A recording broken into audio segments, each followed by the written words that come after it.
वो अस्सलाम वालेकुम कर लगा दोस्तों, दिए। मैं हूं प्रवेश संधीला सोशल मीडिया टॉक शो के साथ। हमारे साथ मौजूद हैं हर जुम्मे की तरह आज भी हसन अयूब खान साहब। अस्सलाम वालेकुम हसन।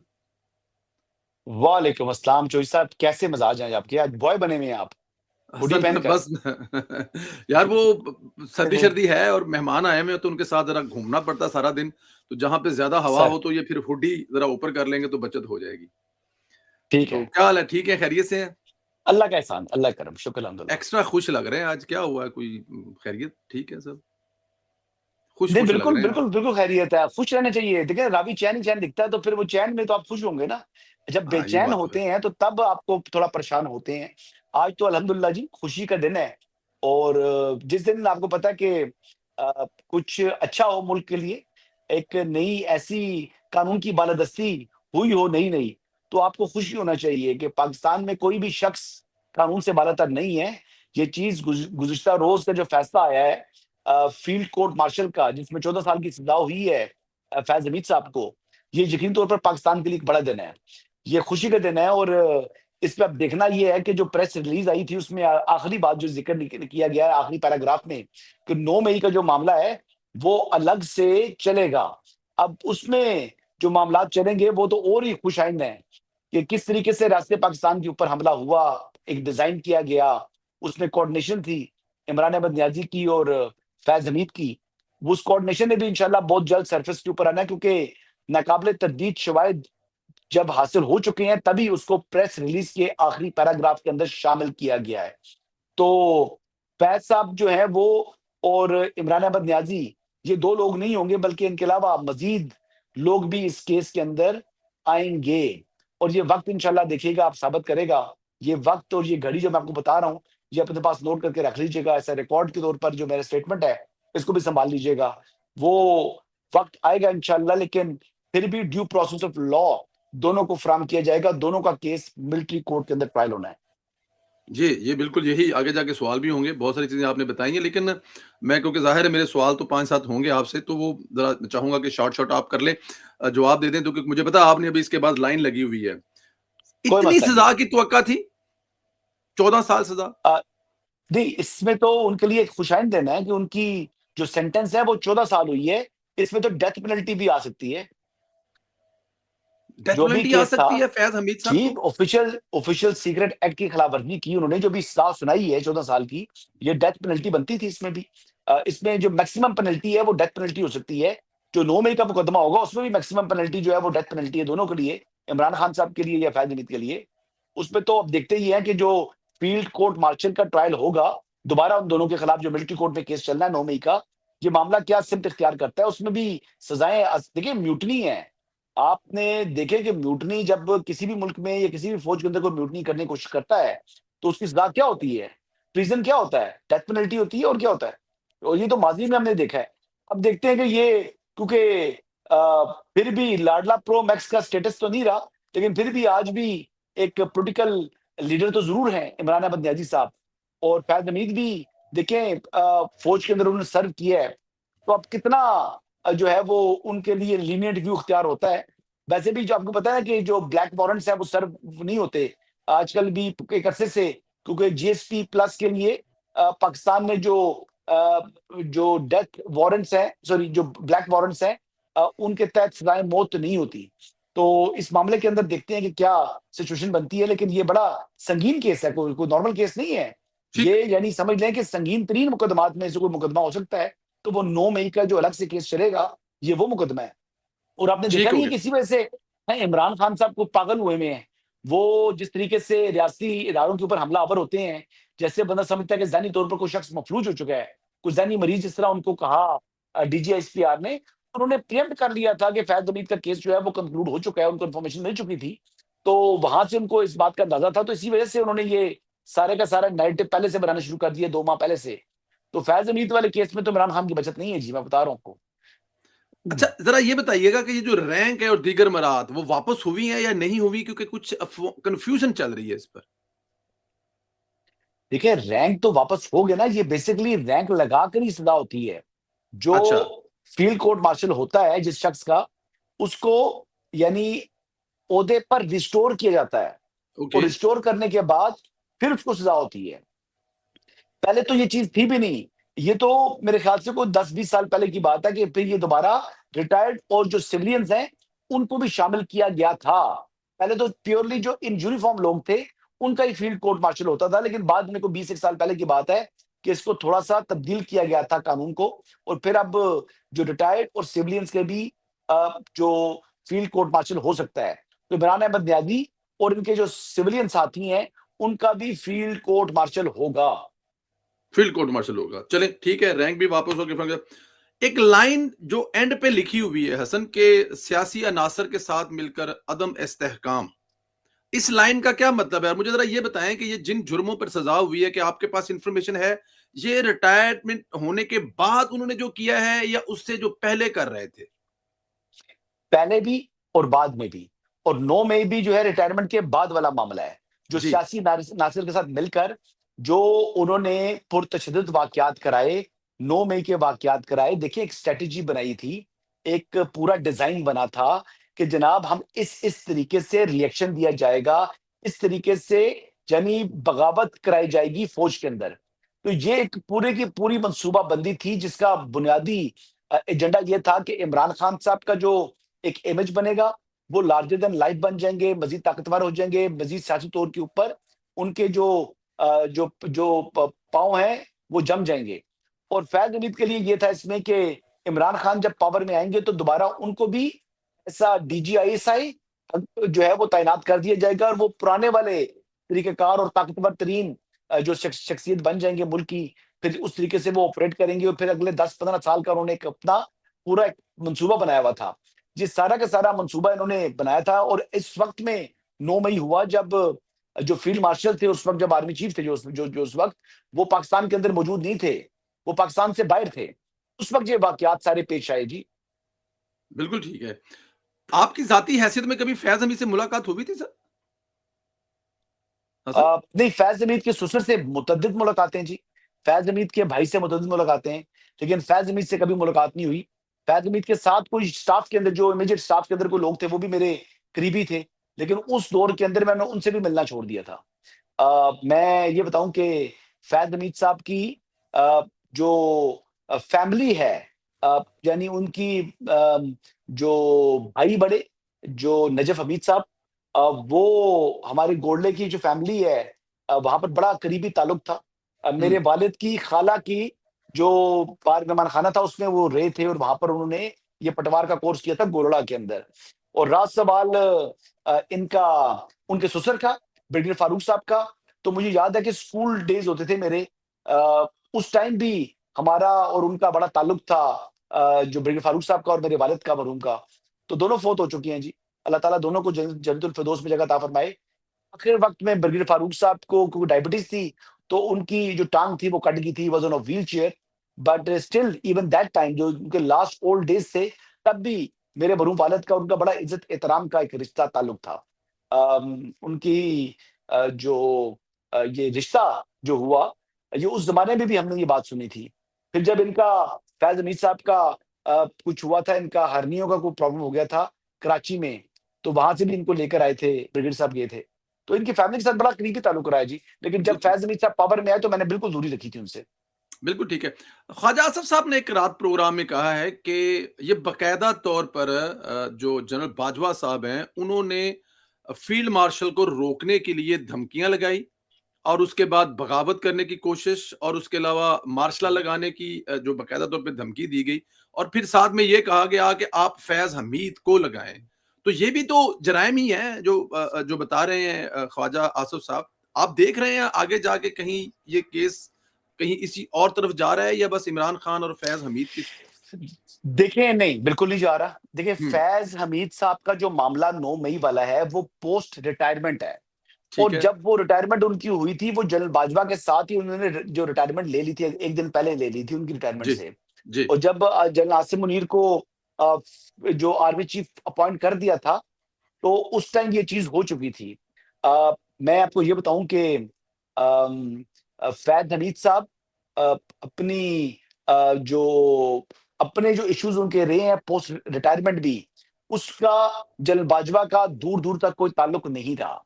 तो ख्वाजा आसिफ साहब जो बात कर रहे हैं जनरल बाजवा से मुतल्लिक, क्योंकि वो प्रेशराइज़ कर रहे थे यानी ख्वाजा आसिफ साहब को कि आप नवाज़ शरीफ साहब से वो आमादा करें एक्सटेंशन के ऊपर। और एक आध मर्तबा शायद ख्वाजा साहब ने वो बात की भी थी कि भई वो ये पैगाम है। लेकिन उस बात के ऊपर यानी किसी सूरत भी ना नवाज़ शरीफ साहब एग्री हुए। और फिर आपको याद होगा कि प्राइम मिनिस्टर थे उस वक़्त शहबाज शरीफ साहब, तो उन्हें कोविड हो गया था। जब धमकी लगा चुके थे ना, तो उन्होंने कोविड करके तो उन्होंने मुलाकात से भी अपने आप को जो है ना वो दूर कर लिया था। तो उस टाइम के ऊपर अटेम्प्ट्स थी जनरल बाजवा साहब की कि उनको एक्सटेंशन मिल जाए। लेकिन इस हद तक तो रोल था जी जनरल बाजवा साहब का कि कोशिश थी कि किस तरीके से उनको एक्सटेंशन मिल जाए। लेकिन इससे आगे कोई बगावत फ़ौज के अंदर कराना या इस किस्म की बात करना, वो तो उन्होंने गवर्नमेंट को धमकी लगाई थी कि हम जो है वो मार्चरा लगा लेंगे। हुँ, वो बेसिकली अगर बात की जाए तो अपॉइंटमेंट की, तो जो दुनिया के जितने भी कहते हैं ना कि चीज़ें थी, वो तो जो फील्ड मार्शल आसिम मुनीर की अपॉइंटमेंट के खिलाफ जा रही थी। ठीक। इंक्लूडिंग जनरल बाजवा भी वो बेसिकली उनकी ख्वाहिश थी कि वो खुद अपने लिए एक्सटेंशन ले लें। फिर बाकी को 3-4 लेफ्टिनेंट जनरल्स थे जो कि अ, एक साथ उन्होंने जो हैंड इन ग्लव थे कि वो चाहते थे कि हम में से कोई बने। तो वो भी फिर नहीं हो सका। फिर अगर आपको याद होगा तो पीएमए की ट्रेनिंग के हवाले से जो वो पीएमए की कुछ वीडियोज़ रिलीज़ हुई थी, वो ये ज़ाहिर करना चाह रहे थे कि जी पीएमए जो है, पाकिस्तान मिलिट्री एकेडमी एबटाबाद वाली, वो वहाँ से जो फार्गुल तहसील हैं, वो लोग ज़्यादा कॉम्पिटेंट है फ़ौज के अंदर, ज़्यादा करीबी समझे जाते हैं।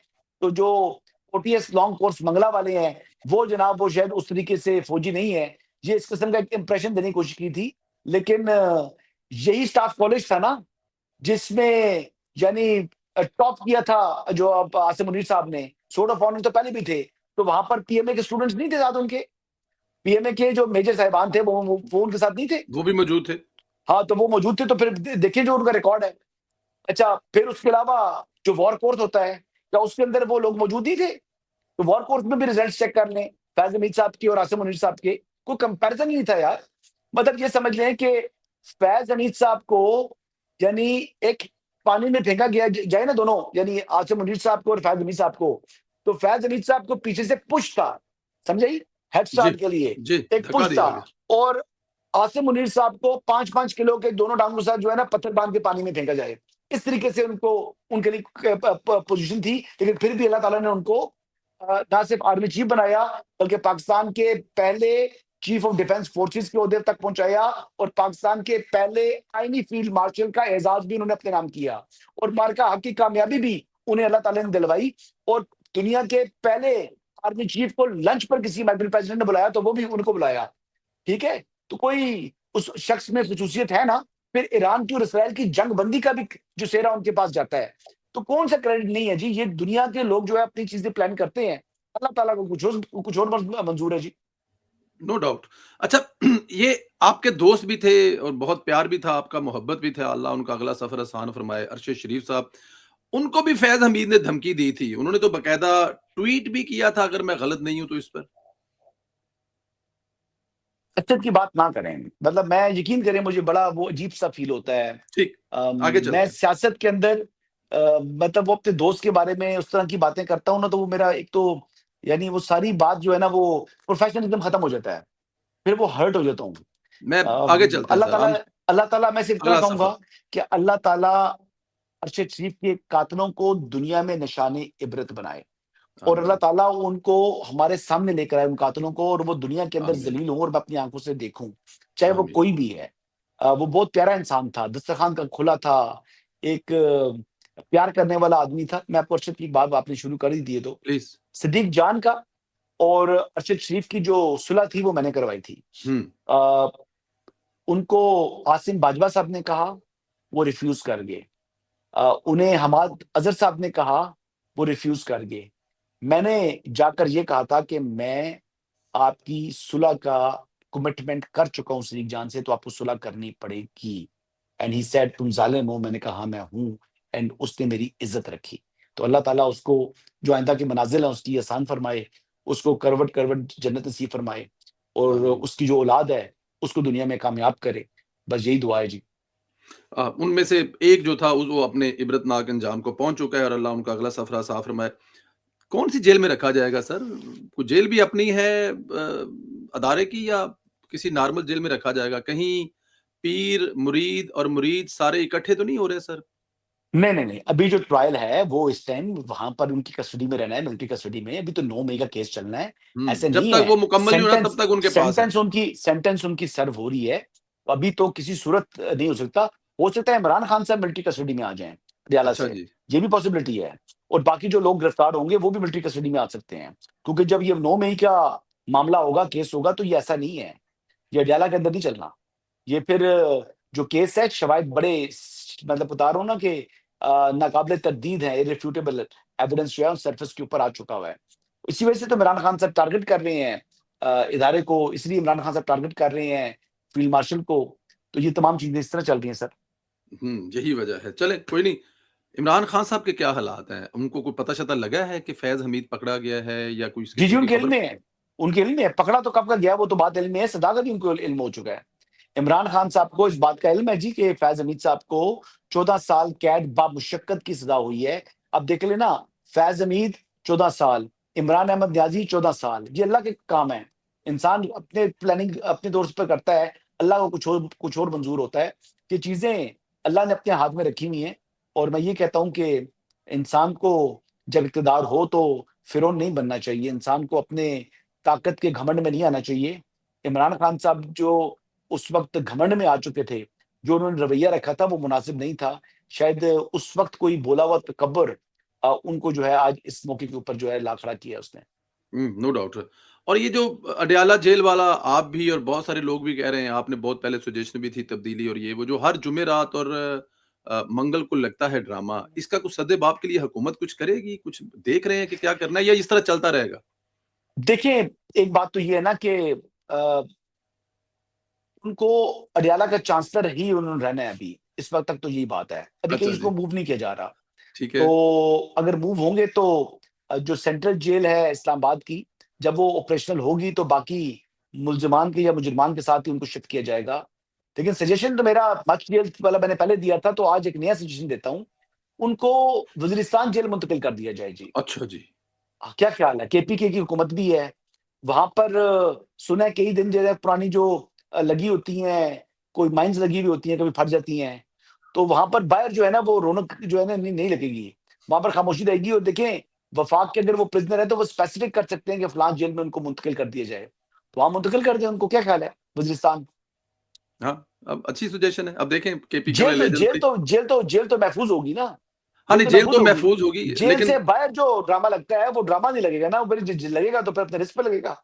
वहाँ पे आके आप लोगों को एक रिस्क लेना पड़ेगा क्योंकि वहाँ पे अक्सर तालिबान जेलों से छुड़वाकर अपने मुल्ज़िम ले जाते हैं। अगर आप वहाँ भेज रहे हैं तो ये ज़हन में रखिएगा फिर। और ये हैं भी तालिबान के फ़ेवरेट, ये भी ज़हन में रखिएगा।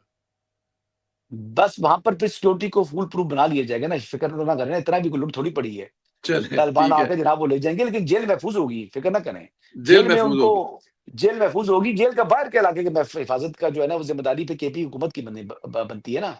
वहाँ पर तो वज़ीरिस्तान के बाहर जो इलाके हैं जहाँ पर कोई माइन्स पुरानी लगी हुई हैं, कोई बारूद पड़ा हुआ है पुराना, वो फट जाता है, कभी प पता लगता है जनाब 4 लोग ज़ख्मी हो गए, कभी ये हो गया, यार ये हो सकता है मतलब वहाँ पर जो रहने वाले लोग हैं वो भी तो इंसान ही हैं, पाकिस्तान के शहरी ही हैं। तो अगर बिल्कुल वो रह ठीक है। सकते हैं तो ये भी रह सकते हैं। राइट, आखिरी आखिरी सवाल हसन बहुत सारे काम ऐसे हैं जो हमें सुबह-शाम नज़र आते हैं। मैं आपसे एक आध सवाल हमेशा पूछ लेता हूँ। ये जो कब्ज़ा ग्रुप के खिलाफ मरियम के इक़दामात हैं कि जिन लोगों की ज़मीनों पर कब्ज़े हैं, वो 60 दिन या 90 दिन के अंदर फैसले और 24 घंटे में जिसके हक में फैसला उसको कब्ज़ा मिल जाना, बहुत सारी न खबरें आ रही होती हैं। इस पर क्या कहेंगे? आपके नॉलेज में ये चीज़ें हैं? कुछ हो रहा है इस पे कब्ज़ा जी, लोगों को बहुत कुछ हो रहा है पंजाब के अंदर तो इसका बड़ी जय-जयकार है, ये बड़ा अच्छा काम है और इस काम को कंटिन्यू रहना चाहिए। लेकिन इस काम के अंदर कुछ ऐसी चीज़ें हैं कि कुछ लोगों को सहूलतकारी ना मिल जाए, मिसयूज़ ना हो जाए लॉ हुँ, का। और हुँ, दूसरा एक आपने बात की तो पंजाब हुकूमत को मैं एक सजेशन देना चाहूँगा। प्लीज़। वन डिश किया आपने, बहुत अच्छा किया। शादियों के हवाले से जो सफेदपोश लोग हैं उनको यानी इज़्ज़त के साथ उनकी इज़्ज़त-ए-नफ्स मजरूह नहीं होगी, ये काम किया है। लेकिन अगर कोई शख्स फार्म हाउस के अंदर अपने कोई करना चाह रहा है, तकरीब करना चाह रहा है और अल्लाह ताला ने उसको वसाइल भी दिए हैं, तो उसके घर में खुशी का मौका है और वो चाहता है कि अपने फैमिली को या अपने हल्का बाप को वो ज़्यादा यानी उनकी कहते हैं कि पुरतकल्लुफ़ तरीके से दावत करना चाह रहा है, तो करने दें उसको। आपको वेडिंग हॉल से इश्यू होना चाहिए, आपको यानी मार्किज़ से इश्यू होना चाहिए। किसी का प्राइवेट अपनी रेज़िडेंस है और रेज़िडेंस के अंदर को अपना ही फंक्शन कर रहा है, उसको रेंट पर नहीं दे रहा, तो फिर आपको क्या एतराज़ है? हुँ। फिर आपको क्या एतराज़ है? ऐसा नहीं होना चाहिए। मेरी आज बात हो रही थी डिप्टी कमिश्नर रावलपिंडी से, तो वो जनाब इधर-उधर से जनाब पता लगा जनाब कि वो पूरे शहर को जो है उन्होंने परेशान किया हुआ है।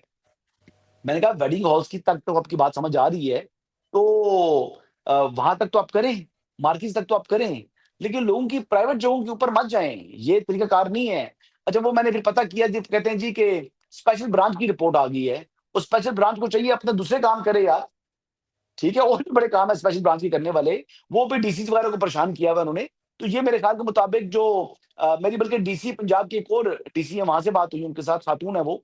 तो वो भी बता रही थी जी कि हमें सीएम साहिबा ने आज अपने ग्रुप के अंदर कोई चीज़ शेयर की है इसी शादी के हवाले से।